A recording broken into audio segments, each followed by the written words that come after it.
introduction to Science Night. Please stand by.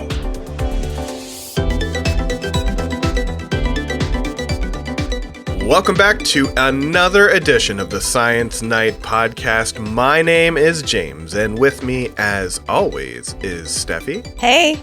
And Jason. Hello. And joining us in our fourth seat, we have our friend and yours, Matt Sauers. Matt, thank you for joining us. I'm very glad to be here. Oh, we are so happy to have that voice on this feed. It is sit back and relax, ladies and gentlemen. You're gonna be lulled into a sense of scientific euphoria. And tonight we're going to talk about the situation that is unfolding in East Palestine, Ohio. But first, let's get to know our guest a little bit better. Matt, you are here. You are guesting with us today, and we're gonna get to know you a little bit better in this little first segment. So why don't you tell us a little bit about what it is that you do? Professionally, I'm a mechanical engineer by trade.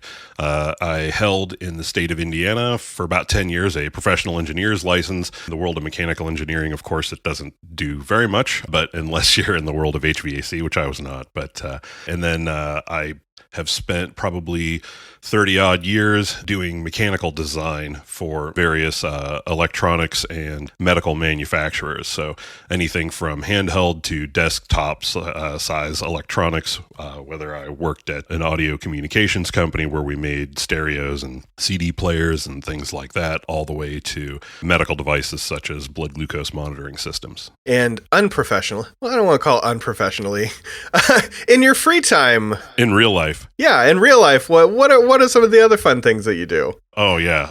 My number one time sink right now, and probably has been for the majority of my life, is Dungeons & Dragons. Yeah. Followed very, very closely by card games like Magic the Gathering. So I'm not just a nerd professionally, I'm a nerd socially, and I've been doing the nerd thing since long before it was cool. If Matt's voice sounds familiar, it's because we featured him on one of our many Gen Con specials.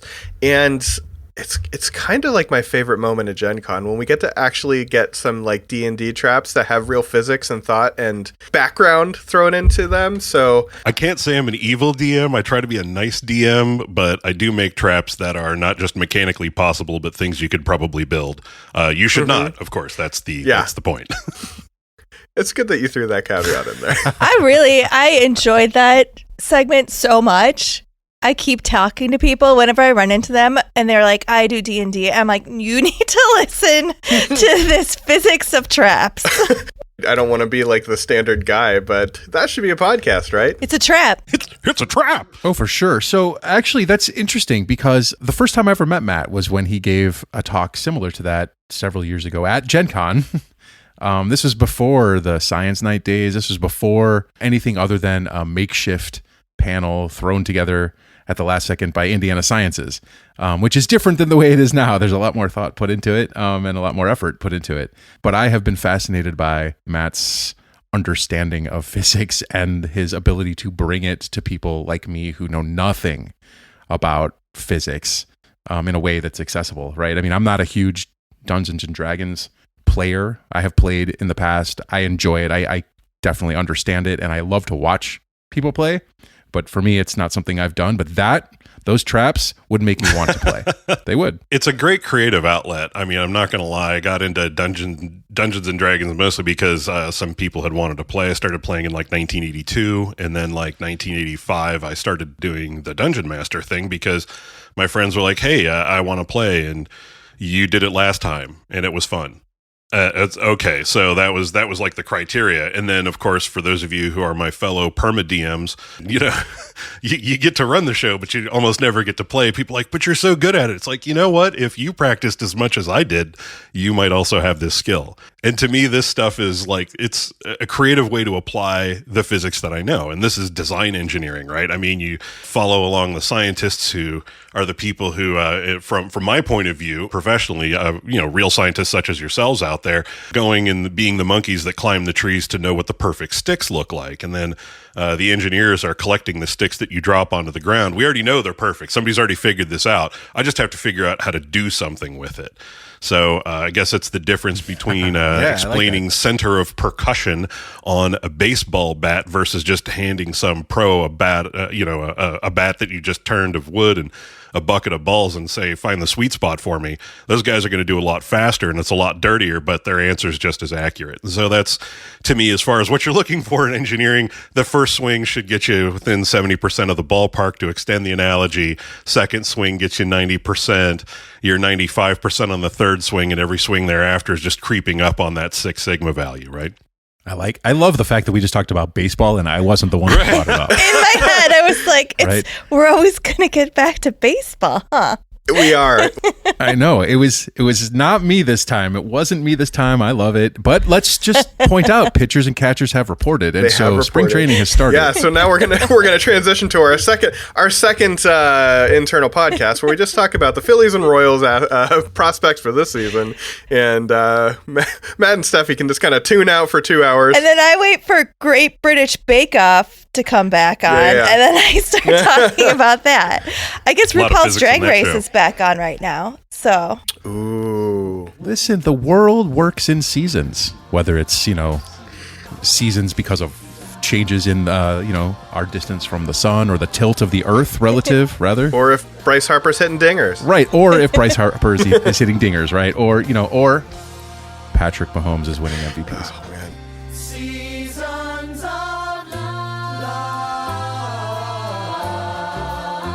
Can I jump in with a couple of questions for Matt? Absolutely. Okay. Why engineering? Why'd you go into engineering? And also, you've worked on many different types of devices. What is your favorite one? If I could make toys for a living, I totally would. Like, if I could work at Lego and just make Legos that do Lego designs, that would be brilliant. But they already have a fleet of mechanical engineers, and to move to Sweden, they're like, hey, what can you do that no other Swede can do? And the answer is I can't. So, I mean, do they have a voice of Magic the Gathering? Yeah. They look for quirky people. If you've ever met any Swedes, they're a quirky lot. But you can speak in a baritone. I've never heard a Swede do that. There you go. They have that upward inflection over there. So the thing I think I was just most proud of in terms of what I had invented were things that were common, simple things that other humans had overlooked. Right? So much of engineering is like, can I complicate this thing to the point of awesomeness? And it's like, no, it's too complicated, right? I mean, these guys figured it out, right? I mean, they've got 1, 2, 3 buttons, a fourth one maybe on the front and a switch, and then it does millions of things because you have these software buttons that don't really exist on the phone. They're just a revolutionary thought process in user interface design. That's not engineering, that's art, and so that intersection between art and engineering is absolutely the stuff I value the most. I love it. I love that you used your phone as an example, because plasma physics is the whole reason in fusion energy why your phone's so small. So thank you. It's pretty cool. Should I say thank you or you're welcome? You're welcome as well. Why engineering? I didn't know what I wanted to do when I was in high school. So when I went into high school, like my whole life, my favorite thing of all time on PBS to watch regularly was Jacques Cousteau, Undersea Journey, I think was the name of the show. It was just brilliant. So I'm like, the dude swims underwater and they just find all this cool stuff swimming around down there and living. And this looks so cool to me. So my whole life going up into high school, I want to do science-y something, and I want to do marine biology. And then I took a biology class my freshman year in high school and said, I do not want to do biology. Mm-hmm. I have incredible respect for the people who do biology and chemistry, because before you can even get to do your art, there is so much of it that is learning what somebody else has already figured out. And as it turns out, what other people have figured out is massive, and it continues to grow exponentially daily. I mean, we're still discovering stuff that's here on our own planet that has been there for a long time. So that's kind of unfathomable to me. And so I didn't know what to do. So in high school, I can tell you in the late 80s in Indiana, job counseling looked a lot like, well, what do you want to do the rest of your life?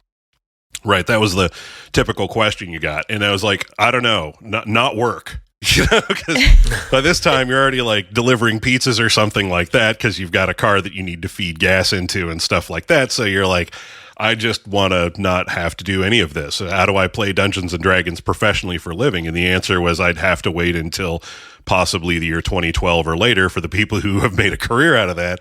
And I guess I either missed that boat or maybe I need to come back to that boat. I don't know. So my dad was like, well, why don't you consider engineering? And I said, well, why? And he's like, and he was a business guy. He was had his master's in finance, and my mom was in financial planning. So basically sales and marketing type people.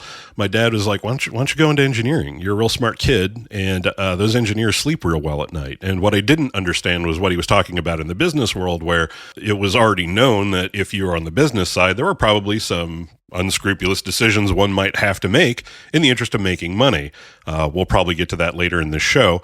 There are unscrupulous decisions being made in the business world, and he recognized that aspect of my personality that would not tolerate that variance of humanity with reality. And I did find in engineering, when I began studying it, that it was really hard. The first year freshman at Purdue was like, I'm going to call it high school plus, like for all of us who took honors classes or AP classes or whatever, it was high school plus for us. And then you started learning engineering. But between my freshman and sophomore year, I wasn't sure if I was going to do engineering, but I had, my first internship. We had a co-op program at Purdue. For those of you who know people going to Purdue or thinking about going to Purdue, do the co-op program 1,000%. It is the reason I went into engineering. It was not at all because of what they were teaching in a classroom. It was because when I went in industry without having an education in what engineering was, I could still productively do engineering things. And that was the pull, right? So applied science. So to me, the application of science was the thing that kind of set the hook. The fact that I could invent and do stuff without actually knowing what the hell I was doing. I could do it by feel.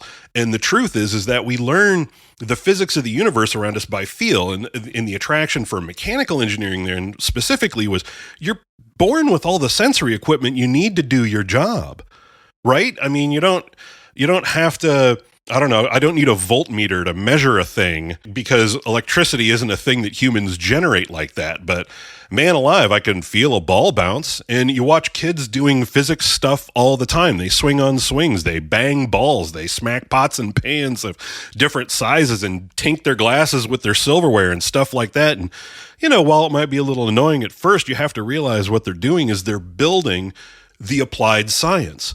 Everything that you do that transmits energy, matter, momentum, anything that you can think of that moves a thing from one place to another that you are doing is physics. And the better you get at applied physics, the better off you are. So if you're digging post holes, if you've ever used a post hole digger versus an auger, those are two very different machines that use two very different principles about how to just get dirt out of the ground. So here's a really practical problem. I need a hole. And so I need to get the dirt out of the hole. Well, what if there's different kinds of dirt? Well, that's like civil engineering. And then, right? And then how do I get people on the work site to do, and how much dirt do we need to move? And that's logistics, right? That's systems engineering. So you see all these aspects of engineering that are just with the stuff we're born with. And I love the fact that I could lift the hood on my car, look for the broken thing and go, I guess that's where the broke part is. With circuits and stuff, you got to probe them with other electronics to just make them go. Or if you're an astronomer, it's not like you can go grab a piece of star and put it under a slide and look at it, right? You got to look at these giant balls of gas from really far away and make a whole load of assumptions about how it works. So once you have an idea about what the application is for the science, I think that's what sets the hook in the engineer. I think for scientists, at least now with the experience I have, I think scientists value the discovery. And I think engineers value the genesis and the analysis. So that generating a system is a thing I like to do. I like filling that blank piece of paper. And there's other engineers who take something that an engineer like myself has designed, and they try to figure out how bad it can get or how you break it or what's wrong with it or whatever. And we need those two halves of that same engineering brain. You always learn how to build a thing. You always learn how to analyze what's wrong with the thing. Some people in the world of engineering, again, you tend to kind of gravitate to one pole or the other, where you do a lot more analysis or you do a lot more design. And I just really enjoy the design side. I love how you said everything goes back to physics. So thank you for saying that. It's true. Even talking, so I work with a bunch of very, very smart clinical chemists, and there is a point where they shrug and they're like, well, that part's physics, right? So I was like, how does this reaction go? Like, so the common look is this look at glucose oxidase and glucose dehydrogenase, and these are the substances that we use to try to figure out how much glucose is in your blood without actually taking a deciliter of blood and putting it in a centrifuge and spinning out the serum and, pouring that on the coffee filter and then weighing the actual glucose in the blood, which is what they would have done in the 50s and 60s to try to take that. Now you can like bleed on a strip or something like that, and it does this chemical reaction. But it's a cups and balls game, right? And so as soon as the cups and balls are all full, the reaction's done. And I was like, what makes the cups and balls go? And they shrug and they go physics, or what makes this thing turn into H2O2 temporarily in my body and the interstitial tissue to turn it back into the substance I need to measure. And then I make this reaction, eat that H2O2 so we don't have a whole bunch of hydrogen peroxide floating around in your blood because that's bad. And how do we do that? And they're like, it's at the end of the day, it's quantum tunneling. And I'm like, okay, cool, man. So for me, there's this physics thing, and I can stop with Newtonian stuff, right? And that's the beautiful part of my job, is that I draw a line at Isaac Newton and I'm done. I don't have to go further than that. Yeah, there's dudes who do that, right? They put stuff up in space, there's satellites. They got to go a little bit further than Newton to get stuff to go. I don't. I'm here on Earth, I'm at standard temperature and pressure, and if I'm goofing around with anything like pressurized containers that people might store chemicals in that are transporting from one state to another, there's physics I can figure out that are pretty straightforward. That's no different than a baseball player swinging a bat. It is a very crude sort of thing where you build it and try it. And you build it and try it, and you learn that kind of science. The scientific method then, to me, becomes this very sort of practical, physical, touchy-feely sensory thing. And as it turns out, I've just, I really, as a person, enjoy visceral experiences, and anything that the human body can sense ends up generating this visceral experience. And when I think of science, I connect to it viscerally because of these experiences, and that scratches an itch. I love how you point out, too, that you just kind of fell into engineering, because that's similar to me. I was just told by my dad, go be an engineer, you can make money. In high school, we really don't have an opportunity to understand what engineering is. No, and they do a really poor explanation of it. Yeah, it's just like this magical thing. Yeah, and it's fascinating. I had to draw the line in the science world for me to things I could understand. And as it turns out, things that humans can generate are things that humans can understand, which means it's a skill. It can be taught, right? Because I can build a thing and show it to you. I can grab a pile of Legos and put it together and show it to you. And that, to me, is the most basic. Like, I need that level of science in all of humanity. So I'll try not to jump up on a pedestal, or should I say a soapbox, about this too much about science acumen and science education in America. But the real key here is that if we want STEM fields to be accessible to everybody, we need to teach it in a way that's accessible to everybody. And if I can give a kid a tennis racket or a golf club or a baseball bat and teach them about the concept of center of percussion by finding the sweet spot, does your elbow hurt? No. Did the ball go real far? Yeah. Then you done it right. Okay, so that's good. So you know what good means. So when I go and it's like, well, this is this M-size star versus this other size star, what's good? Well, there is no good. It's just an observation. So you don't do anything with that sort of physics observation unless you're doing more astrophysics with that. So for the mechanical engineering, I mean, you do as much or little of the engineering as you want to, right? You either build a thing or you don't, or you take somebody's idea and you make it a little bit better. So the transition of stuff in the engineering world that's most fascinating in that intersection with Dungeons and Dragons was, how did we go from catapults to ballista to trebuchet? How are these siege engines related? And they're related in the very same way that the steam engine and the internal combustion engine and Archimedes' screw are related. They're the same progression of technology, just looked at differently. I have a couple things that you said that I wanted to latch onto. First of which is this idea that you might want to stay away from a soapbox. just so we're clear, you don't need to steer clear of that soapbox at all. This podcast is built upon that soapbox. Right. You just need to let Steffi and James and I know to scoot over so there's room for Yeah, we'll just get off. Right. So that's all.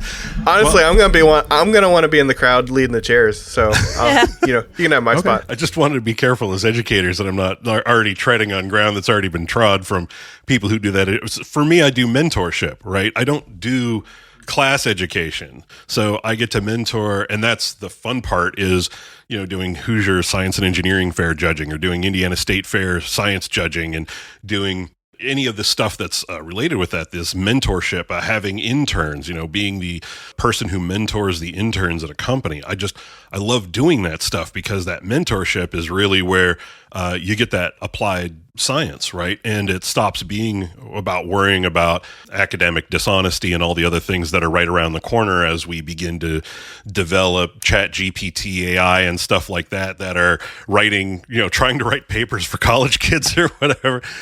You can either do it or you can't. Your machine either exists or it does not. It either works or it don't, and it's really straightforward. And I like that kind of cut and dried thing. And I think my parents observing that in me, that I had a kind of cut and dried view of the universe. They're like, well, if you kind of look at the universe through engineering, you'll probably find a lot more people who agree with you. And the truth is, there's a lot of stuff that's pretty cut and dry right up until the point where people get involved. So yeah, I was going to say.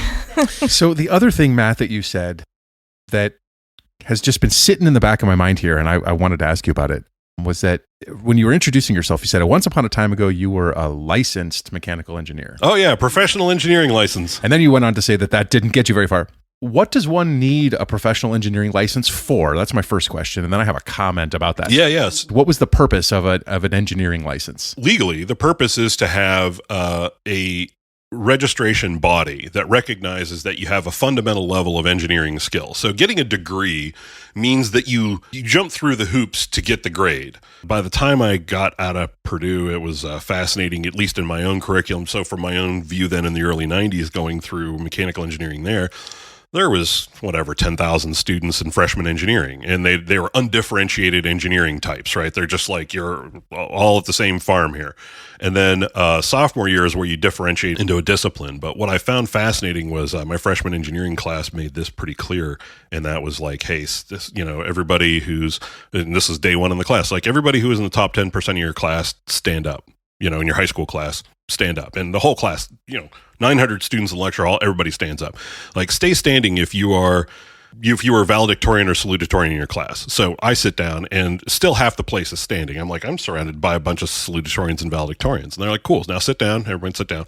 Take a look to your left and take a look to your right, because one of those people are not going to be here next year. And every year thereafter, your class is going to get cut in half. So I had 900 student lecture hall filled lectures, and those were like 3 sections a day. So 2,700 students a day taking chemistry, 2,700 students a day taking calculus and all this other stuff. And then by the time I was a senior, there was like 20 kids in each of my classes. And of those, only half of them would get the degree and do something with it. The other half turned on their heel and went and got an MBA because they're like, man, this engineering stuff's for the birds. I'm just getting this degree. Then there's people who got the degree and then didn't use it. They immediately became like sales engineers or whatever. So another chunk is off to that. So it turns out that I'm like some fraction of what those people are, and I kept doing it. The PE license then takes that person, that little fraction that's left, and then says, do you know what the hell you're doing, to a safety standard?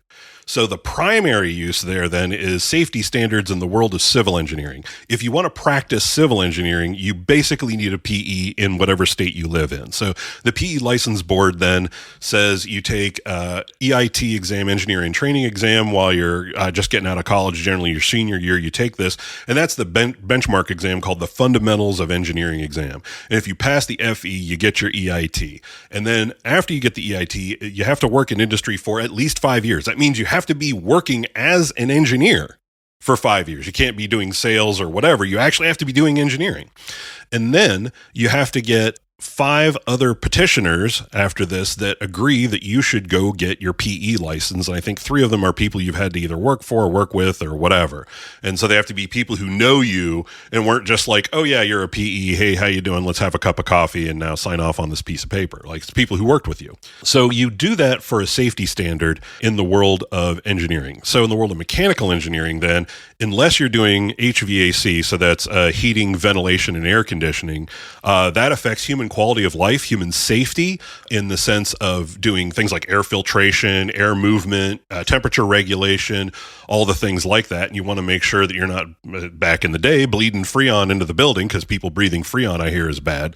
So we don't use that stuff anymore. But there's other refrigerants, and again, I do not recommend breathing refrigerant, but that is the primary use of the license. I had it as a design engineer, and I did it just because I wanted to see if I could. So I got the license and held it for 10 years because in the state of Indiana, you are not required to do continuing education. What? Yeah, you are not required to do continuing education credits at the time. So now you are, right? They changed the law correctly to make it. And that's when I stopped doing it, because the continuing education credits my company wasn't going to pay for. And it was basically like, I don't know, $3,000 a year. And because I literally was not using the license to do anything. And for me, it was just like, oh, I can do this. And I got a little PE license. Look at me, look at me. I'm the DCI. Anyways. Let's talk about licensing for safety purposes, right? There are certain things in the state of Indiana. You need a license. You need to hold a license because of safety issues. For example, a professional engineer, a physician, a dentist, a lawyer. For getting your hair done. Right? But you don't need one to hold a gun. No. You don't need one to conceal a weapon. This is a machine that was engineered to only kill. That is what that machine was designed for. Yeah. Right? It blows my freaking mind. I don't understand why we have some laws and not other laws when safety is involved. Anyway, that's me on my soapbox. But I would like to get back for a second now and talk about breathing things that you shouldn't be breathing in, because I think it's a nice segue toward what we want to talk about in our next block. Why don't we take a quick break, and we will come back and talk about things you definitely should not be breathing.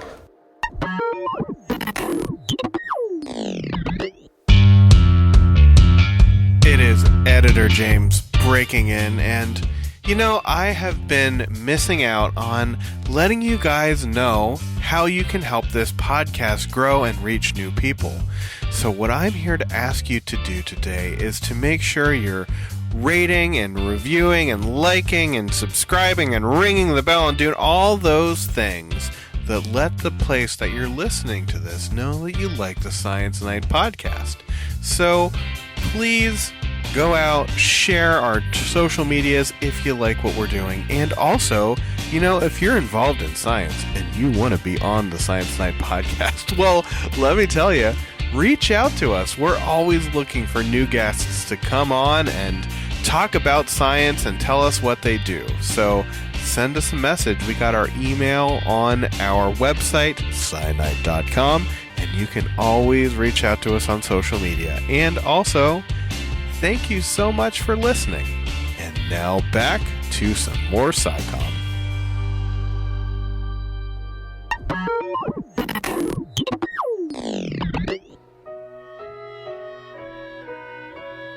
Cleveland, even now I can remember,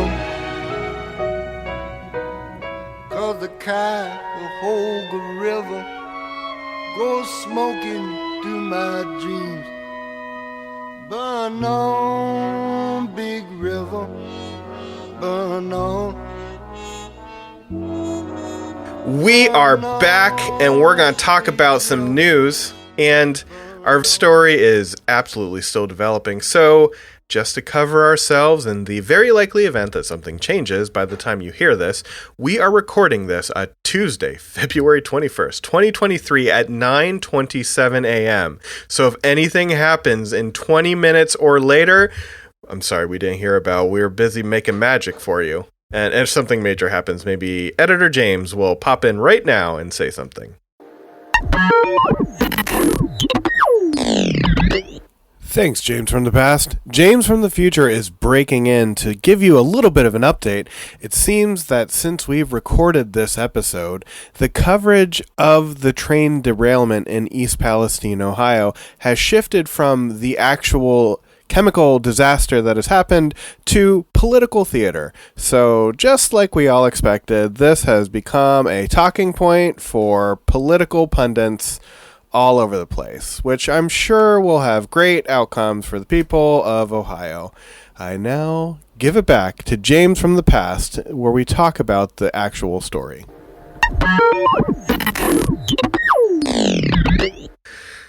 On Friday, February 3rd, the 38 cars of a train, 11 of which carried hazardous materials, operated by the Norfolk Southern Railway, derailed in East Palestine, Ohio, or very near to it.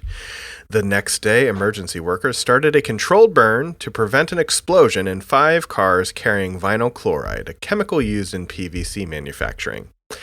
And anytime there's a large amount of chemicals released into the environment, there is cause for alarm. And in fact, there's already been reports of thousands of dead fish and birds in this area. But the internet has done its thing and run with a bunch of misinformation and less than accurate news reporting. And it is just like readily available to every Facebook uncle out there. So we're going to try and clear some things out. But to make things a little more difficult, Norfolk Southern isn't doing a great job at making people trust them or feel like they're being informed, and the government isn't really saying much at all. So we have a bit of an uphill climb to like sift through the things and actually talk about what's happening. So let's do it. Or try.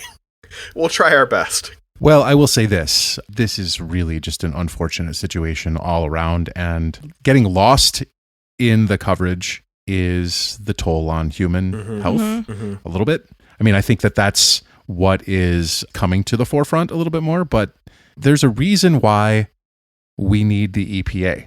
Yeah. And this is a case in point, right? So the last administration, presidential administration, weakened the EPA and their ability to actually regulate all sorts of issues related to the environment. And I'm not saying that this is a result of that, but it certainly underscores why that's not a good thing to happen.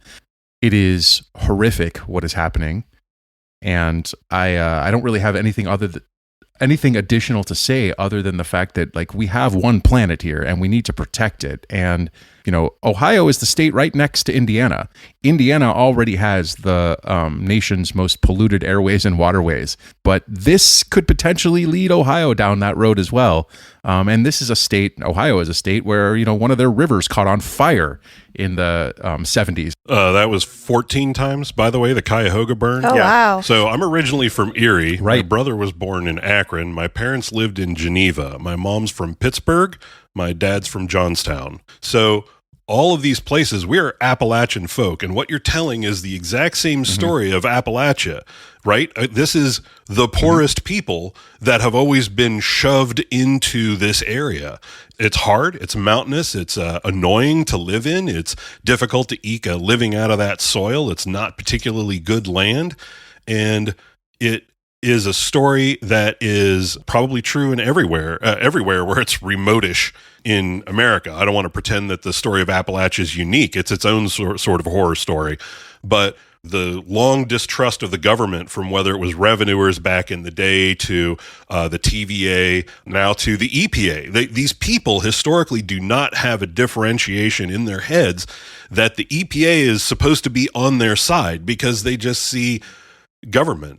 And Norfolk Southern's rep that didn't show up like they were supposed to there and like just bailed on the day they didn't want to get lynched by the 4,000 people living there in East Palestine. There was not anything that they wanted to do because they knew these folks were used to shooting at revenuers. The whole story of the Hatfields and the McCoys is legendary, and those are Appalachian folk, man. And these folk tales come from these areas that these people have been poor and downtrodden for a very long time. So this isn't new. If you look at this from even when we started collecting EPA information in the 50s about the water table and stuff, and we evaluate the water quality, whether it's the Rust Belt, and we look at the amount of lead in the water, and the fact that I've got friends that live in Pittsburgh. They're like, hey, you can swim in the Monongahela today, but they're my age. And they're like, I mean, I'm never going to swim in the Mon. Right? That's just them, right? They're like, I remember when you couldn't see an inch into that water, you know, and they're like, it's clear and better today, and it's probably the best it's ever been, but it's still not good, man. Yeah. It's not that the Cuyahoga burned once, it's that it burned 14 times, man. We just continue to not learn our lesson here because the people who profit from this, namely the people who exploited these Appalachians in the industrial age 100 to 130 years ago, your Carnegies, your people, whether it's Standard Oil or anything else that had everything to do with people pillaging all the natural resources in the area and exploiting the people, that just continues. And the first slap in the face is the $1,000 they send them, and then the second slap in the face is the $25,000 they send them. Basically, here's a Subway sandwich, as Stephen Colbert put it. You know, here's a Subway sandwich for the town. I'm like, oh my God. So this is what it's like, and it's not that it's one thing after another. It's literally the same thing over and over. Right. It's just different waves of the same problem, right? It's historical, it's systemic. And I just wanted to kind of like put an extra level to Jason and Matt talking about how it's distrust in the government, but this is an area of historic getting taken advantage of by corporations. Oh, especially corporations. Yeah. The exploitation. Yeah. If there is a corporation in this area, it has exploited the local population. You can look at Pullman strikes, you can look at coal companies, you can look at now Norfolk Southern Rail. Yeah. Monongahela, the Monon, right? I mean, even the Monon that's here in Indiana, that's all run by those same people. Those railroad tycoons, man. There's a whole game called Monopoly about it. That's why they had the railroads as part of it. The railroads paid money, and the more railroads you owned, the more money it paid.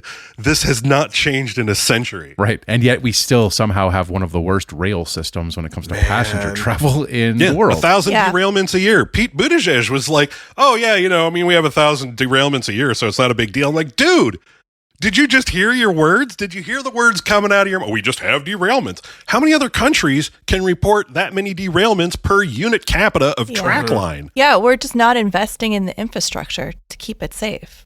To make it safe in the first place. I get that we're big and spread out, but if you want to move heavy things for cheap, that's the way you do it. Let's talk about kind of the specifics of what's happening here. So there was like a big fire, and there was also chemicals leaching into the water table.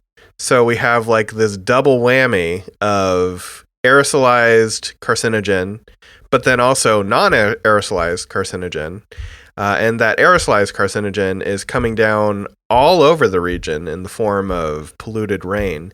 So, there's like a lot of stories about how this is, and there's like a really, at the time, I thought a really great Twitter feed that was talking about how this is like a localized incident and everything. And then the fire started, and all of a sudden this is no longer localized to the like 30-mile radius where we have to worry about the initial runoff. And that's kind of when things got quiet, right? So we have these pretty dramatic images of a tower of flame and the blackest, darkest smoke you've ever seen in your entire life. It's wild. And then the government led by Norfolk Southern saying like, yeah, no, this was the safe way to deal with this because the alternative is an explosion. If that's the case, then, I kind of buy that because you don't want an uncontrolled explosion. But I also don't know, is that actually the safest way? You know what I mean? Like, were there other ways to have dealt with this? I don't know. So vinyl chloride is what we're talking about here. For those unfamiliar, vinyl chloride is the mer used to make polyvinyl chloride, or PVC. And that's everything from shower curtains to Schedule 40 piping in your house, right? And we like vinyl because it's sort of cheap and easy, and it has a pretty reasonable chemical resistance and is especially useful for wastewater processing and things like that. All of your polymers and all of the MERS start off with these carbon chains. So I've got a double carbon bond. I've got some hydrogens hanging off of there. So I got 3 hydrogens, and then that 4th hydrogen is being replaced by a chlorine. And that's this vinyl chloride monomer, VCM or VC, depending on who you're talking to. But it's carcinogenic and flammable, right? And it's problematic. This is one of the reasons why firemen are specially trained to deal with PVC fires, is because of the fact that when PVC itself burns, it's giving off hydrochloric acid as a gas. So here's the problem. The problem is that when you store vinyl chloride, you have to store it as a liquid. And when you store it as a liquid, you have like an inner tank and an outer tank, and you're supposed to have like nitrogen or something in between to keep the whole thing from going up. Once that starts leaking, you know it's leaking, and there's like a gauge or whatever. It's like, hey, this is leaking. This is bad. We've got to do something with it. And it will react. And by react, I mean react violently in the terms of oxidation with anything from like wet iron, which I guess railways, you know, they're kind of made with iron and steel and stuff like that. The thing that blows my mind then, it crashed, and it was like 2 days, from what I can tell from the timeline. It's sitting there just kind of fuming or cooking or doing whatever for a couple days before like, yeah, we got to set this on fire. So the problem is then when you look at what it can do, anything from, you know, Raynaud's phenomenon to acrosteolysis, if I'm saying that right, acrosteolysis. Yes, that's the, it's bad for your bones. Sorry, I'm obviously engineer way out of my depth here, but it's bad. And to try to tell people how bad this is and trying to do stuff with it is that they say, oh yeah, if you get between like 1,000 to 8,000 parts per million, you're going to get dizziness, you're going to have acute nausea, visual disturbances, headaches. So this is the stuff that people are reporting, right? Ataxia, all the way up to, you know, 12. When you get above 12,000 parts per million, you're just killing stuff. Stuff's just dying. Yeah. So what's the bottom limit? And when you look at the bottom limit, when you have the people from the industry, and not here in the U.S., but this is definitely in the 1969 presentation given in Japan, that's P.L. Viola, a European researcher working for the European VC industry, said that every monomer used in the VC manufacture is hazardous. Right. And the findings in rats at concentrations as low as 4 to 10 parts per million were things that they could show, right? And liver damage in rats from just 4 to 10 parts per million. So if I take a look at the volume of 11 rail cars that might have been full of this stuff and I dump that into a river, that's a different dilution thing than burning it off and sending all the other stuff. And so if you go and you look at the maps from, you know, the EPA air quality thing blowing over Pennsylvania or whatever, you can see, and you can dial back in those days, the air quality after the 5th through like the 9th is just atrocious, because it's like the whole Northeast coast is everywhere. Like, hey guys, guess what we set on fire here in Ohio, you know, and it's coming your way because that's the way the jet stream moves.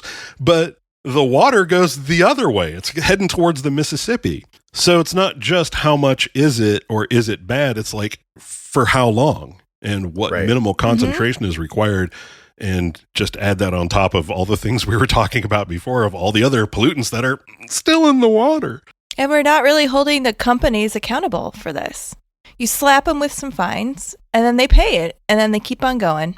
It's a cost of doing business. A $58 billion company there spending thousands of dollars to solve the problem, even millions of dollars. Sounds like a ridiculously good ROI. No, for sure. All they need is Subway sandwiches, right? I mean, that's literally what it is. I mean, we do have to do the caveat of, we don't know where this story is going to go. We don't know what's going to come from this. Maybe we can we can keep our fingers crossed and think that this is going to be the one that breaks that systemic chain. I'm not going to cross them too hard. Let's be real. When I was growing up, it was hexavalent chromium, right? The whole story of Aaron Brockovich. We all thought that was finally, you know, PG&E, man. Those guys suffered some consequences.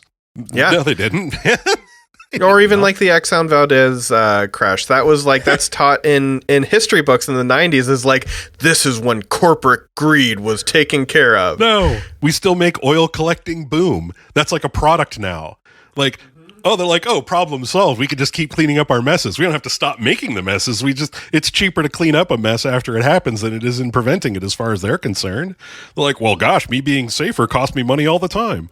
Yeah, and one of the articles I read about this, they said this accident is a result of compromised safety measures and reduced workforces, which is part of the effort to boost the railroad's company profits. So Sure. What happens if I have to report my number? Where do I set the limit, right? How many hazardous cars per train? Like if I have 10 hazardous cars and that's one train, and that train is only 10 cars long, then it looks like a really bad train. But if I have 150 cars and only 11 of them are carrying hazardous substances, then suddenly, percentage-wise, it looks great. Not that the physics of moving 150 cars in one train is good, or even appreciable. It's under-engined, it's undermanned, it's understaffed, it's under-repaired, it's under-maintained. I mean, go look at your bridges. The last caveat I want to throw onto this is, we didn't talk about the misinformation and the Facebook crap that's associated with this story as well.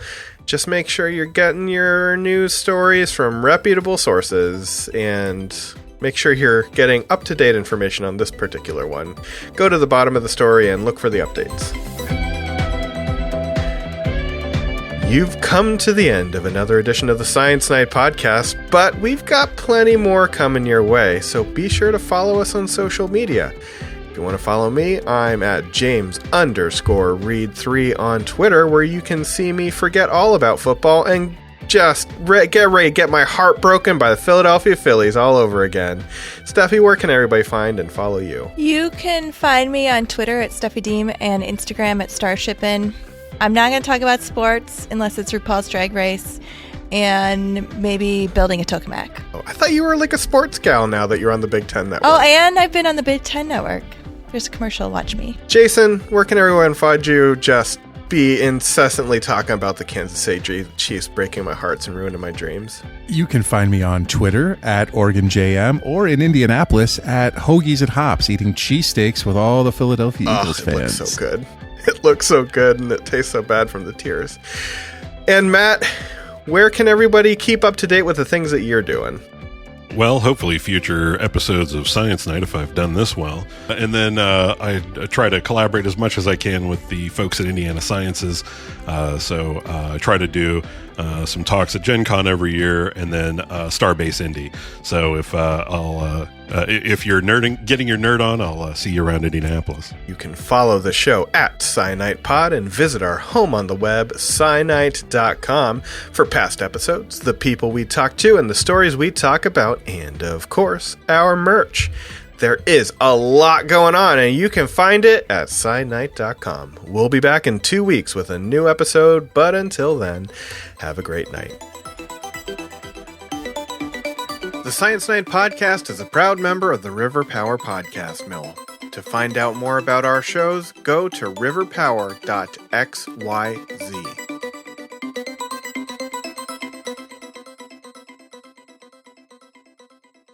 That's for you, James. Jason.